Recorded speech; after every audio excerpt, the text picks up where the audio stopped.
So you've just done your webinar, or maybe you've done your 3-day live event, or maybe you've done some Facebook ads leading to your launch. What needs to go in those critical emails when the cart's open and there's a limited time to buy your course or product or coaching? Please don't do this. Well, I had to sort of grab your attention a little bit. I'll tell you just a second what you shouldn't do, but in this video today, I'm going to show you what's going to go in those critical emails. So when you do open the cart, you get past a lot of those key objections for the people just on the fence, like, should I move forward with this person and give them my money? I'm rooting for you because if you have a really good product and it solves problems for people and it helps transform their life, then you're in the right place and I want to help you out today. Now in this video today, I'm going to walk through several different kinds of email content, objection busting stories specifically to help you land more sales. Right, so we all know that FOMO and urgency and scarcity is a real powerful trigger, but how do you get past it? How do you get more sophisticated with that in your sales method? What needs to go inside of your sales message so you connect, persuade, ultimately sell more, but don't sound like some pushy marketer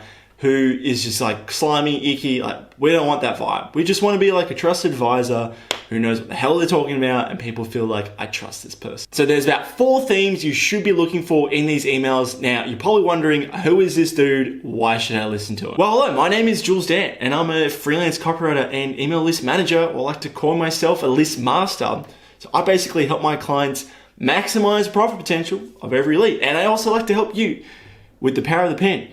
Get more customers, make more per customer, and keep them coming back. I just ruined it with the power of the pen. And if you're one of those people who's been one of those really pushy internet marketer launches, I want to hear that I'm not alone, and I love to see the support with a thumbs up. Isn't it great when they say cart closing and then a couple days later they're like, oh, my dog died, so I have to go to this funeral, and crappy excuse, we've extended the deadline. Well, thankfully, I'm gonna talk about that crap today. We're gonna talk about real persuasive revenue levers you can use inside of these emails. Now, the cool part about these emails is once you do them right, they're converting, people are buying from them, you can just keep using them again and again. Like for example, one of my clients, Colin, I wrote his sales page and emails and he's still using them again and again and again. He only launches about twice a year, but if he's making about $250,000 per launch, that's pretty damn good when you think for one time doing the work. So stick with me to the end. I'm gonna show you some really cool themes that just work. Okay, so a big overarching theme of these emails, what needs to happen when you open the cart and you have that tiny window where people can buy? Well, you need to answer objections. It doesn't make sense to sell a product and then have some sort of objection swept under the rug, like this big lump in the living room, and then just pretending it's not there. Like, could you imagine bringing guests over, maybe your in-laws, and then you put all the rubbish underneath the rug in the front room, and then there's this lump, and everyone's just like not saying anything, but they know it's there. And it's kind of ugly, it's kind of gross. Everyone's like, who is this dude? Well, we can kind of liken that to your sales message. We got to bring up everything so that they feel like this person gets me. And on top of that, we need to bring up every objection and then spin that into a benefit. So we're not just bring up objections and be like, bad news, bad news, bad news. Like, here's the bad news, but then here's how we solve that and make it really good for you. So listing all these different objections is important, but how do I make this process for you super simple? Well, you would break down the objections into categories of objections, wouldn't you? Correct. So this is what I picked up from Expert Secrets by Russell Brunson. I just think it's just a very powerful way to categorize objections, pick stories, and then go deep into those.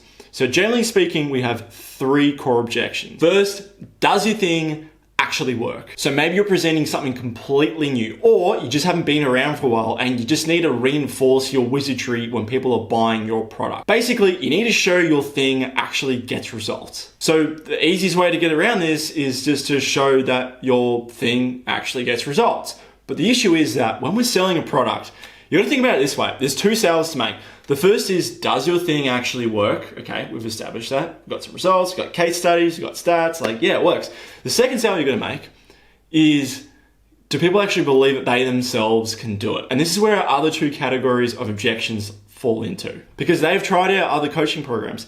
They've bought heaps of courses and they're sitting on the shelf and they haven't done anything. Or they maybe done some crazy expensive retreat in person. They just got nothing done and they've lost all faith in themselves. Sometimes it's their spouse as well that are saying like, if you fail one more time, I'm out the door. And they are absolutely petrified. I'm not making this up. This has actually come up a lot with some of my other clients where people have tried courses 6, 7 times and their spouse is like, one more time, I'm out. Sounds pretty cutthroat, but it is a reality in this world. People are just afraid to make a move because they don't want to make another mistake. The point is, people have got emotional scars, and it's our job to heal those scars using the right words and the right stories and the right way of positioning the proof, instead of just being like, here's a problem, here's a case study, here's how you can get the stuff. That just doesn't work as well. People are going to notice the lump in the corridor. So what are these two other objection categories so someone can feel like they can sell themselves on buying this opportunity? The first one are internal beliefs. Hands down, this is where your money is going to be made. Think of all the reasons why someone wouldn't be able to move forward because of the word I. I can't do this because, I can't do this because, I can't do that because. Now I said this is a moneymaker. Well, because we have to brainstorm a lot of different things. I can't buy this because, this scares me. I don't want to do this. I can't buy this because my spouse wants to kick me out if I fail another time. I can't buy this because it's not the right time. Actually, that's going to be the next one. I'll get to that in a sec. Point is, just go crazy with this brainstorming. I can't buy this because problem, objection, reason why not. Bullshit excuses. Just write them all down. Then when you can get clear on what's the internal and then the external. I'm going to show you what the external part is just now. So external beliefs are things that are outside themselves, like another BS excuse that they have no control over, like money, like time. I don't have enough money right now. Now's not a good time. Like things we just hear on sales call all the time. We need to bring this up in the copy as well. So you're generally going to have two different buckets of internal, like I can't do this because I'm scared or I've got some emotional hang up, or I can't do this because it's outside of my control because of money, time, or resources.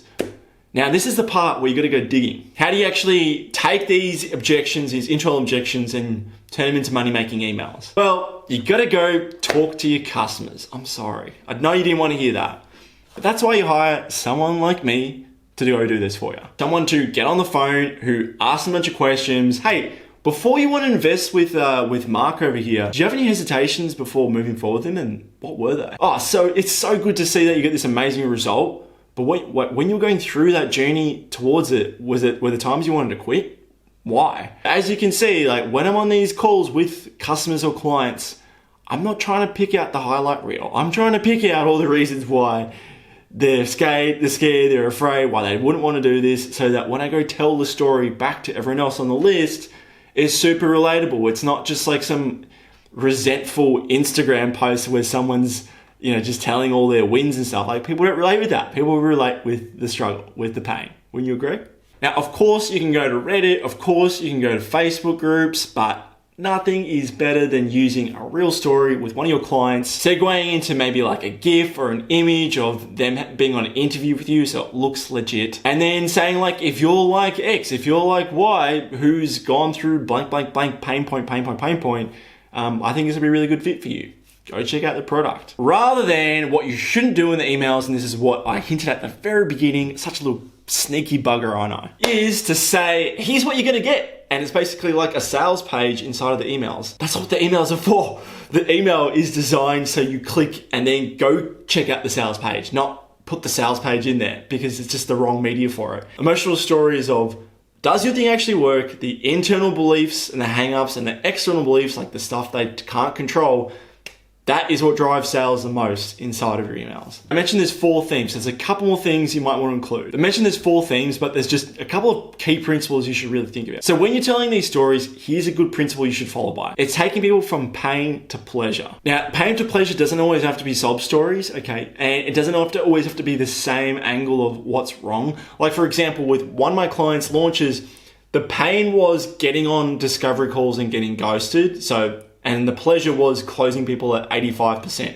I'm missing a lot of details, obviously, but that's the one angle. Another angle, on the other hand, talks about closing the client successfully, getting 2 months into this project and realizing, holy shit, this is the client from hell. Whereas this product shows you not just how to close at a high percentage rate, but it also helps you dodge nightmare clients by testing them out and not having to move forward with them. Again, this comes down to brainstorming, how creative you can get with taking someone from pain to pleasure, multiple angles. Don't just say, their business was in shambles and now that they're in doing awesome. Everyone has done that to death. Think about some other ways. Now, the final thing to make your launch emails super persuasive, you get lots of sales. I mentioned this roughly at the start, is don't break your word when it comes to deadlines. If there's a proper deadline, make it your word that you do not break it. I know a lot of other marketers just say use a reason why and extend the deadline. Please don't do that, and here's why. Without a doubt, you're gonna make more sales if you extend the deadline. It's just 100% gonna happen. But what's gonna happen to the integrity list? Well, internally, if you are saying to someone,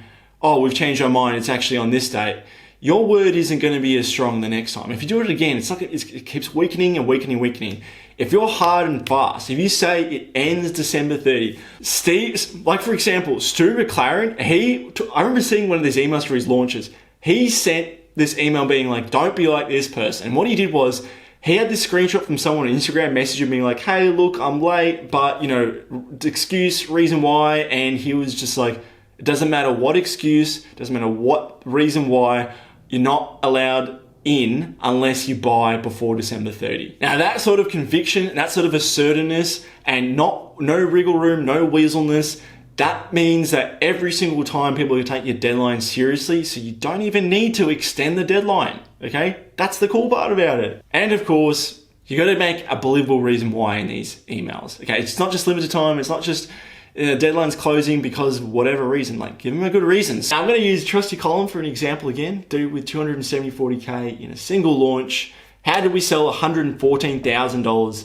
on day 1.5 with his coaching program? Well, we basically just said there's 10 spots for coaching. And the reason why there's 10 spots is because I like to give my clients personalized attention. That way, if there's a problem, they can come to me, they feel like they've been heard, they've been listened to, and they can go out and get that problem done. I can't really do that if there's more than 10 people. And that's why we've had to cap it at 10 people for the coaching program. So if you're one of those people who's smart, who's driven, who is an action taker and wants to get results fast, then I recommend that you go in and grab one of my 10 spots. That is essentially the template for real urgency and scarcity with the coaching program. So you can thank me later. If you feel like that's something you can resonate with, you can use real urgency and scarcity and feel good about, make sure you give it the thumbs up. But that's it for today's video. Thanks for watching. We talked about launch emails. We're going to talk about the pre-launch emails next week. So that's actually a lot more important than the launch ones, in my opinion. Without your pre-launch, no one's going to know you've got something for sale, and then there's absolutely no excitement, no buzz, and then no sales for you. Now, before that video is live, make sure you go check out this playlist over here on launching. Everything from the sales letter,